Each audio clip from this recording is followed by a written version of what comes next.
L'avez-vous déjà vu sur votre écran? Avec plus de 330 000 abonnés sur YouTube, il est littéralement en train d'exploser le YouTube game du foot. Mais quand les miniatures YouTube sont de plus en plus aguicheuses, lui fait dans la sobriété. Quand on cherche le sensationnel à tout prix, lui remonte aux origines du football. Ses vues et son nombre d'abonnés explosent et il commence vraiment à rentrer dans le monde du football. Il a déjà commenté 3 rencontres de foot officielles, une première pour un YouTuber. Avec une qualité de production supérieure à la moyenne, un script parfait et des phrases parfois poétiques, Willou nous fait comprendre le football différemment. Et c'est passionnant. Ça fait plus d'1 an que je regarde toutes les vidéos de Willou. Et à chaque fois, je suis surpris par la profondeur de la réflexion dans laquelle il arrive à rentrer dans des vidéos aussi courtes. Et il totalise plus de 51 millions de vues.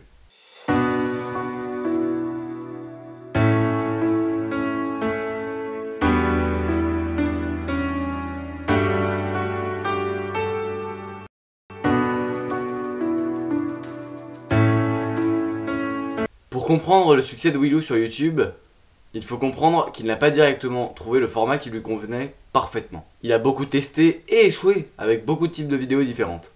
L'école FIFA, les pronos, les analyses,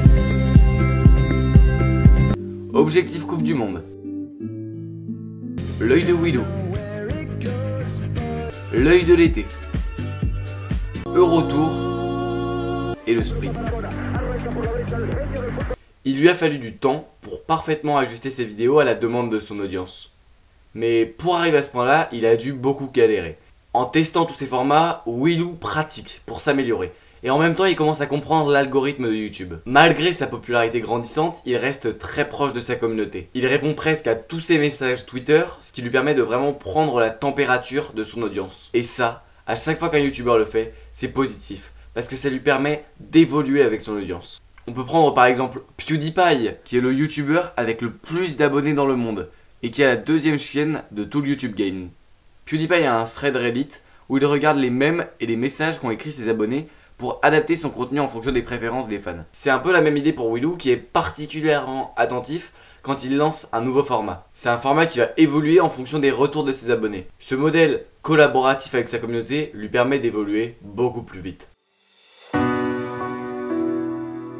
Les vidéos de Willou sont toujours bien structurées pour nous donner envie de regarder toute la vidéo, même si elle est longue. C'est dans l'introduction que tout se joue et si vous regardez ces vidéos, vous savez que les introductions sont très bien travaillées. Et elles se distinguent de ce qu'on a l'habitude de voir. Il commence avec une phrase de bienvenue. Les amis, j'espère que vous allez tous très bien et je suis super content de vous retrouver pour une nouvelle analyse.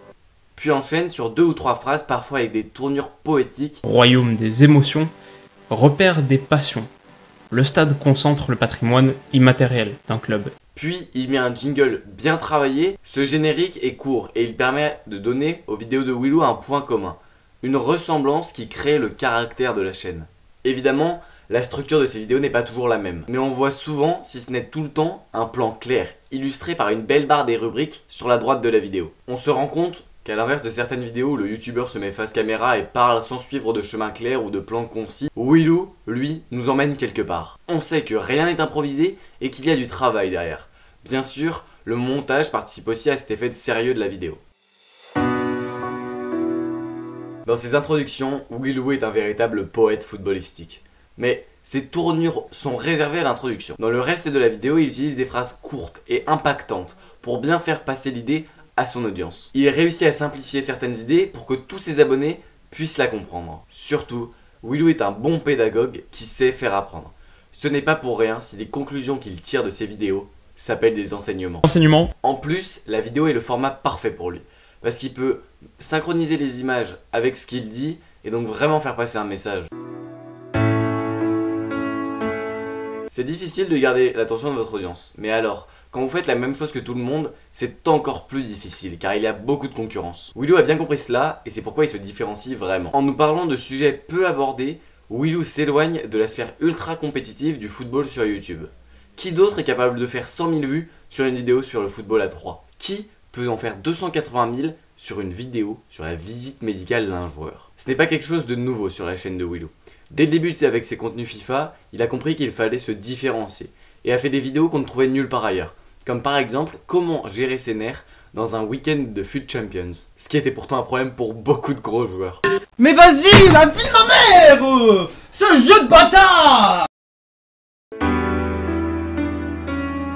Il y a peu de gens qui commencent à s'intéresser à l'analyse footballistique en regardant les vidéos de Willou.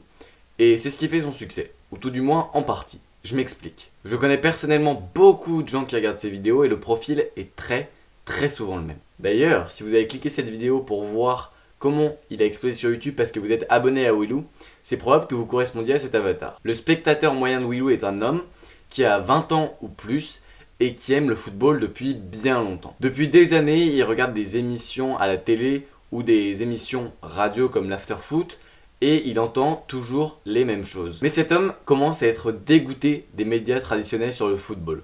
Ça peut être pour plusieurs raisons. Par exemple, il peut avoir l'impression que ce type d'émission se concentre trop sur des futilités, comme l'arbitrage dans le foot par exemple, ou que ces journalistes sont tout le temps dans des opinions extrêmes et trop tranchées pour générer un maximum de clics. À ce moment-là, cet homme, le spectateur moyen de Willou, commence à s'intéresser à des sujets plus profonds, comme la tactique. Et c'est à ce moment-là qu'il trouve Willou, et il accroche directement à ses vidéos. Mais il y a une autre raison pour laquelle on regarde les vidéos de Willou. En marketing, on dit souvent qu'il y a deux raisons. La raison numéro 1, celle qu'on dit à ses proches et qu'on assume publiquement, qui est celle que je viens d'expliquer, et la raison numéro 2, qui est la vraie raison. Et là, je vais vous expliquer la vraie raison. La vraie raison pour laquelle on regarde les vidéos de Willou, c'est la distinction sociale. Quand on se met à consommer du contenu aussi profond que la tactique et les analyses de Willou, on répond à un des besoins du corps humain, qui est de se sentir différent. On se sent maintenant supérieur à la plèbe qui regarde les contenus qu'on regardait avant, comme l'équipe du soir, l'afterfoot, et on crache maintenant sur ces contenus, que l'on trouve maintenant stupides et superficiels, alors qu'il y a 6 mois, on les adorait. Et je dis cela sans mépris, parce que c'est un besoin normal de l'être humain, et on peut trouver des dizaines et des centaines d'autres exemples dans des sujets très éloignés du football. Par exemple, Samantha, 12 ans, a besoin de se sentir différente de toutes les autres filles de sa classe de 5e en achetant une nouvelle paire de chaussures.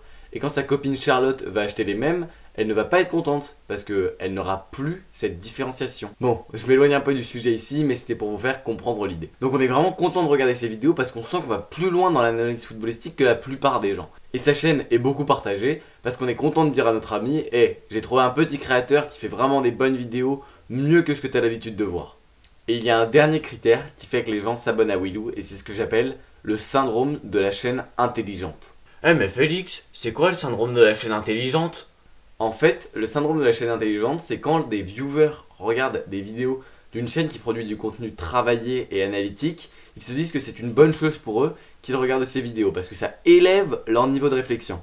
Donc, ils vont s'abonner en se disant « Ah, je m'abonne parce que c'est bon pour moi », même s'ils ne vont pas forcément regarder toutes les vidéos. Le syndrome de la chaîne intelligente est encore plus présent chez les chaînes de développement personnel ou d'entrepreneuriat. Parce qu'on se dit qu'on va créer cette nouvelle routine de sport ou monter ce business. Et en s'abonnant à la chaîne, on fait la première action qui va nous permettre de faire l'action qu'on veut vraiment faire.